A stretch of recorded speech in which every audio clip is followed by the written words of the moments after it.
Estas llamas que ves no son del frente ucraniano. Esto es Chechenia, la fortaleza de hierro de Vladimir Putin en el Cáucaso. Y ese edificio en llamas no es un almacén ordinario. Es la sede del Servicio Federal de Seguridad de Rusia, o FSB. A las 4:30 de la mañana del 2 de diciembre, drones provocaron un gran incendio en la base del FSB en el distrito de Achkoy-Martan, en Chechenia, al lanzarse en puntos estratégicos del edificio. Las imágenes muestran claramente el techo colapsando y el esqueleto del edificio envuelto en llamas. Este edificio era el centro de inteligencia donde Kadyrov vigilaba a sus oponentes y dirigía operaciones. Ahora no es más que una ruina carbonizada. Todos los vuelos a Vladikavkaz, Grozny y Magas han sido suspendidos y los aeropuertos han sido cerrados. La destrucción no se limitó al FSB.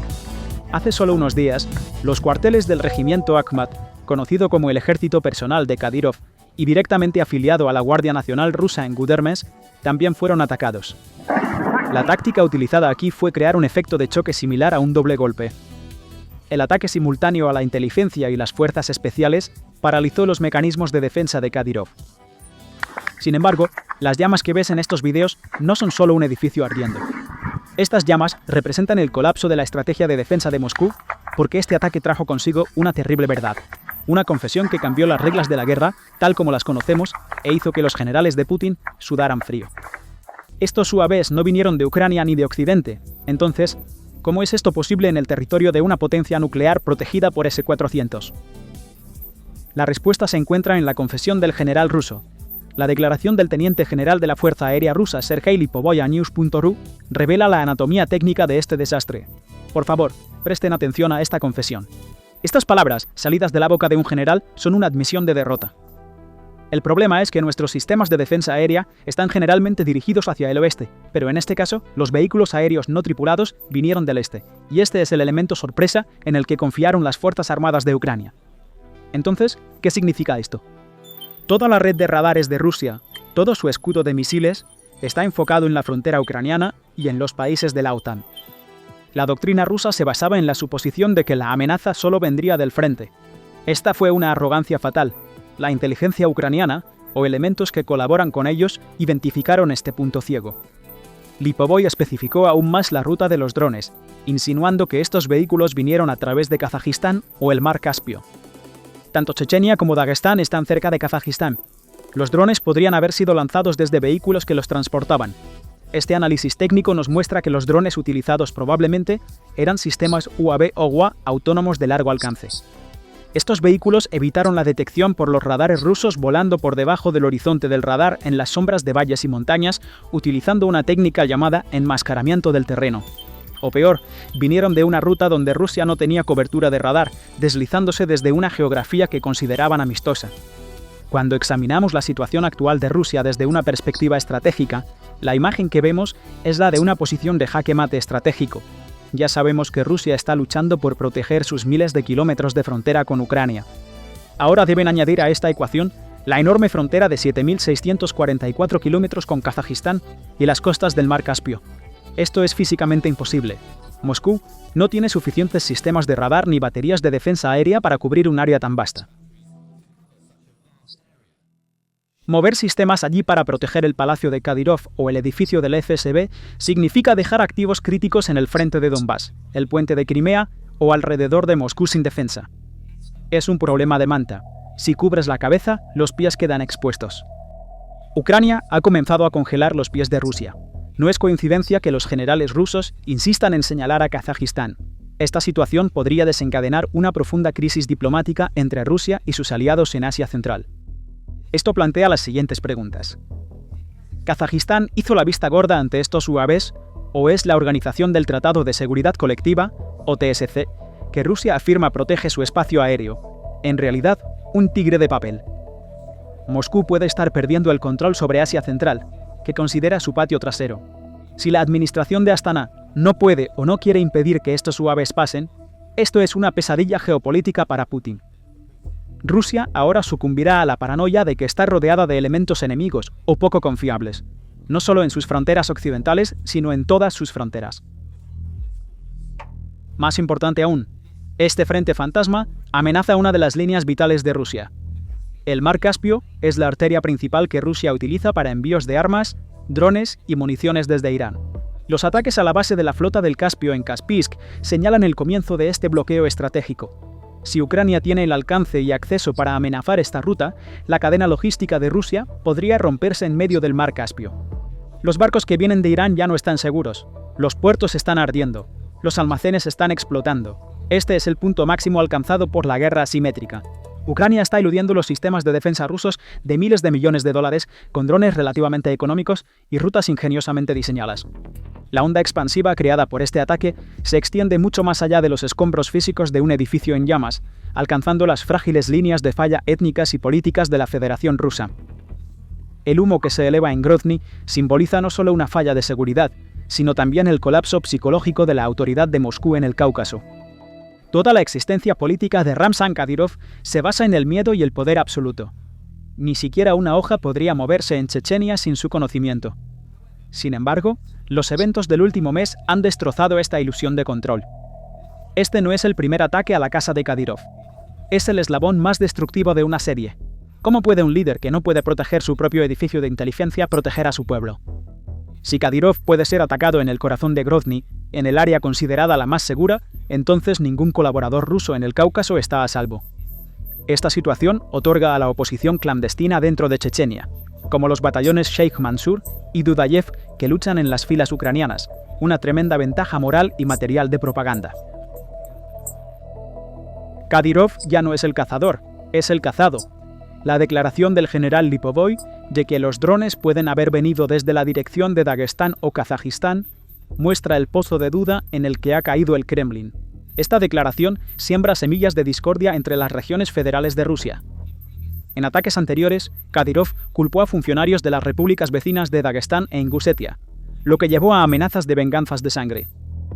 Ahora, el general ruso está declarando oficialmente a estas regiones como sospechosas.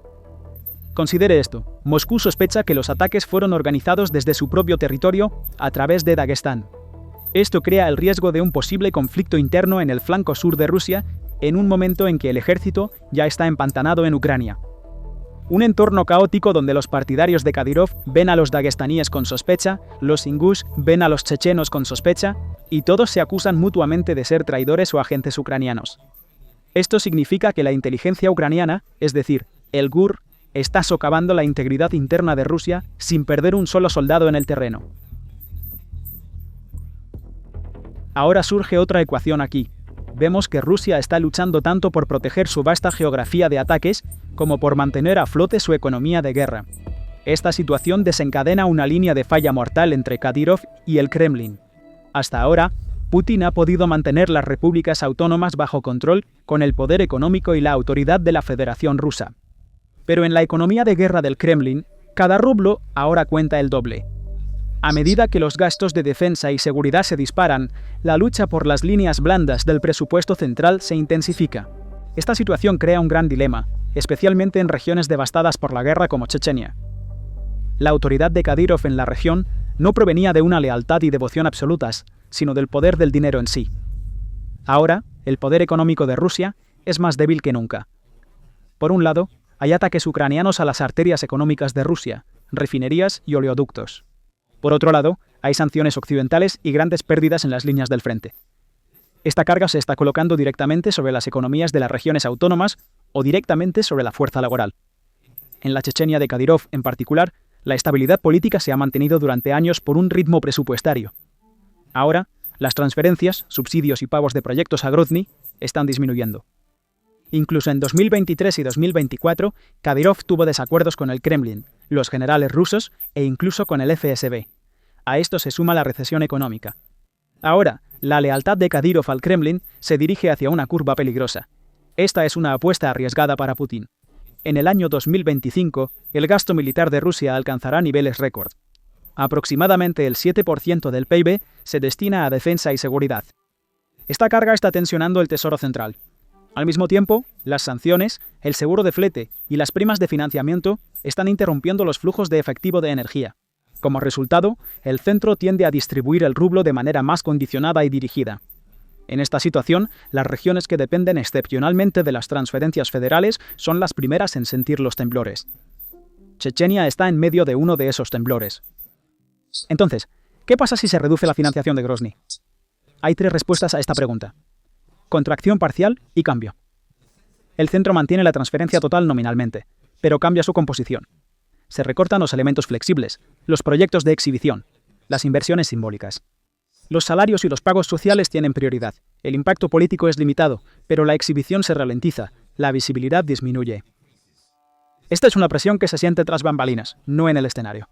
Financiamiento condicional y supervisión. Las transferencias están vinculadas a condiciones más estrictas de informes y gastos.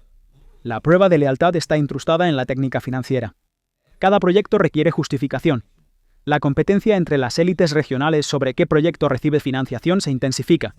Esto aumenta la fricción interna sin amplificar la presión externa. Los recortes netos causan retrasos. La presión sobre el centro se intensifica, y si el flujo de efectivo se detiene, comienzan los retrasos en los pagos de salarios y contratos. Esta es la opción con el impacto político más obvio, ya que el poder adquisitivo y el ritmo de pago del salario de lealtad se ven directamente afectados. Si se alcanza este umbral, el tono de mostrar lealtad aumenta, la moral cae, la confianza se daña. El punto común de estas 3 respuestas es la lealtad. La lealtad es más un flujo que un sentimiento. Cuando el flujo se estrecha, el sentimiento se hace más visible en el escenario. Pero la voz en el escenario por sí sola no trae efectivo. La lógica de la red de clientelismo funciona bajo la suposición de suficientes porciones. Cuando las porciones se reducen, ocurren 2 cosas. El lenguaje de solidaridad aumenta y la competencia se intensifica. La reducción del calendario de licitaciones aumenta la tensión de ¿quién es el hombre? ¿De qué empresa? Si se reducen las participaciones de pago anticipado, se interrumpe el flujo de caja de los pequeños contratistas. A medida que aumenta el periodo de extensión, disminuye la motivación de los equipos en el campo. Todos estos parecen ser incidentes individuales, pero colectivamente son registrados por las autoridades. Es necesario abrir un paréntesis aquí. Esta competencia, cuando el flujo de efectivo se interrumpe, los primeros ahorros se hacen silenciosamente aquí. Los ejercicios se vuelven menos frecuentes, los planes de mantenimiento se extienden, y se dice, esperemos hasta fin de año para nuevas compras. Puede que no sea visible a corto plazo. A mediano plazo, la moral y la preparación disminuyen. Además, si hay críticas sobre mostrar lealtad en la percepción pública, la moral es más frágil. Por lo tanto, los retrasos salariales no son solo un problema de bolsillo, son un problema de autoridad. El resultado es inevitable e implacable. Cuando el humo se disipa en Grozny, lo que queda no es solo un edificio quemado, sino una reputación quemada. El sueño de Vladimir Putin de hacer a Rusia grande de nuevo se ha desvanecido a la sombra de esos drones que sobrevuelan indefensos sobre Chechenia, a los que nadie puede detener. Rusia se presentó como una fortaleza inexpugnable. Cerraron las puertas de la fortaleza, pero olvidaron cerrar las ventanas traseras. Hoy son los cuarteles de Kadyrov, mañana un petrolero en el mar Caspio, pasado mañana quizás una fábrica militar en los montes Urales. La guerra ya no está en las estepas ucranianas, sino justo en el corazón del sistema nervioso de Rusia.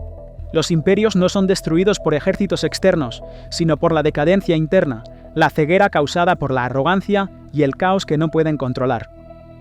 Lo que vimos en Grozny son precisamente las llamas de ese colapso. Entonces, ¿cuáles son tus pensamientos sobre este asunto? Por favor, comparte tus pensamientos en los comentarios. Para estar al tanto de nuevos videos, suscríbete a nuestro canal y no olvides activar las notificaciones. Gracias por elegirnos.